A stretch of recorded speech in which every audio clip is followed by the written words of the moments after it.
Anong oras na ba? Ay.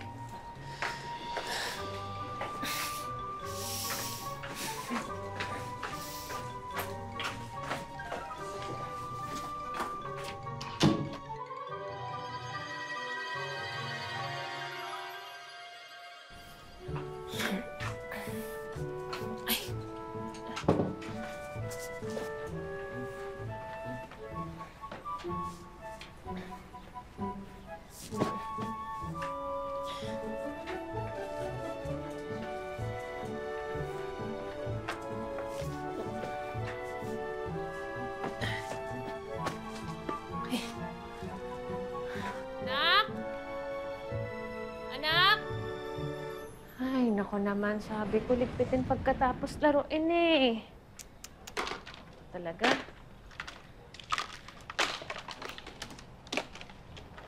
Ma! What's for breakfast? Ma! Ma! Ma, may chocolate pa po ba tayo? Ma! Ma! Alam ko meron pa eh. Asan na ba Teka, kasi check ko yun, ah. kuya? Kala ko nga rin nandito eh. Uy, Tingin mo. anong nasan ako? Nandito ako. Kayo Ma! pinaprank nyo na naman ako ha. Ma! Uy! Kiko! Kiko, nandito ako. Hello? Anak! Wala Anak, nga dun nandito eh. ako. Hindi kaya tulog pa si Mama? Puntahan mo sa room. Check mo sa laundry area, doon ako sa kwarto. Sige, kuya. Ito talaga... Ano na naman ba yan? Meron nga ditong choco milk, nandito lang sa taas.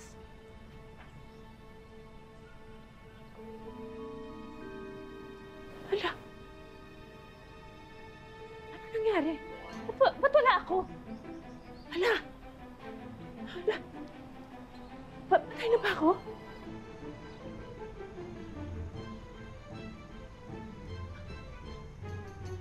Hala talaga. Hindi ka papatay. Invisible ka lang. Hi, Belle!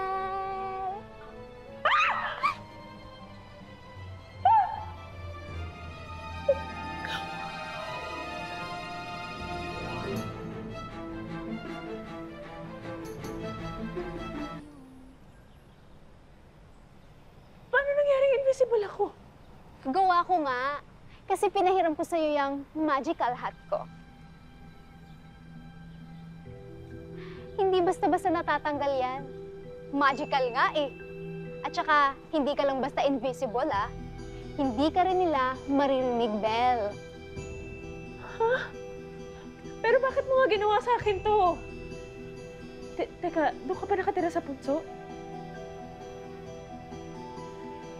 Pinarusahan mo ba yung mga anak ko dahil ginulo nila yung bahay mo? Uy, sorry naman. Makukulit lang talaga yung mga bata. Hindi lang makulit. Tamad pa at hindi tumutulong sa'yo. Teka, paano? Ash! Huwag ka nang magpaliwanag. Totoo naman yung sinasabi ko eh. At saka, kaya ko lang naman ginawa to, para matuto rin silang kumilos sa bahay. Diba? Siyempre, pag wala ka, di wala din silang choice kundi sila ang gagawa. Ano kaya nahanap si Mama? Wala si Mama sa room nila eh. Hala, kuya, wala din sa laundry area. Na-check ko na lahat, pero wala pa rin. Tara na, tawagan natin si Papa. Anak! Tara! Anak!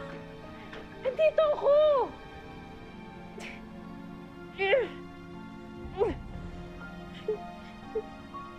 Invisible.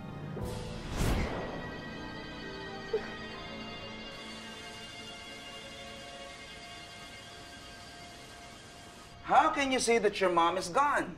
Eh, wala po talaga siya, Papa eh. Alam niyo baka pumunta lang sa tindahan, may binili. Uy, wala akong binibili. Kanina pa po siya di bumabalik eh. Tsaka kung aalis po siya, nagsasabi po yun. Eh, di po siya nagsabi. Kasi nga, hindi nga ako umalis. Nandito ako. Sandali lang, ha? Tan! Anak! Uy! Uy!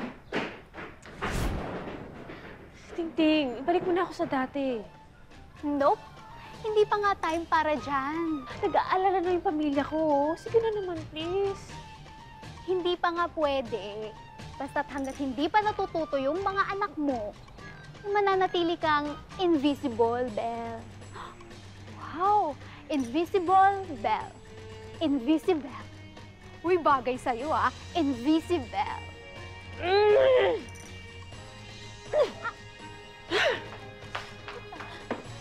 Han! Dennis! Kiko! Uy! Sakit ah. Pero bagay sa'yo. Mga anak, mukhang wala namang nabawas sa gamit ng mama niyo. Akala ko tuloy ni Sonny. Nilayasan ko sila. Tinawagan niyo ba? Ikaw na po una namin tinawagan, Dada. Sige. Tawagan ko mama niyo. Oh. Tumutunog. Dali. Hindi kaya ito. Ito. Ayan. Eh. Yan. Ito. Yan. Iniwan lang po ni Mami yung phone niya. Anak. Saan napunta yung mami niyo? Dito na ako. Ito ha. Pupunta muna ako sa guard ha. Tatanungin ko, nakita niyo mama niyo ha. Babalik ako ha. Sandali lang.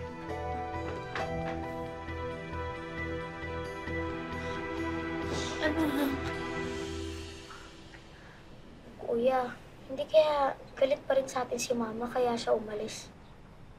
Sa tingin mo?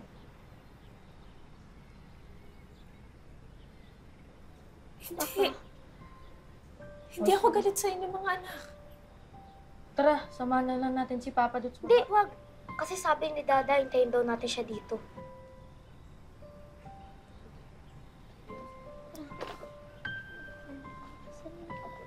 Ting, kawawa naman yung mga ano ko. Dennis! Kiko! Mga anak, uy! Uy, nandito lang ako. Wala. Ano di ba ako maririnig?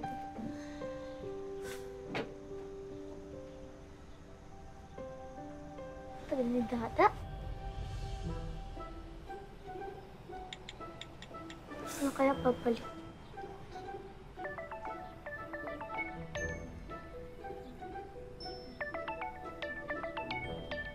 Han?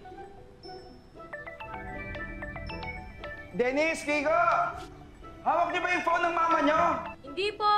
Andito pa rin po siya, Bek!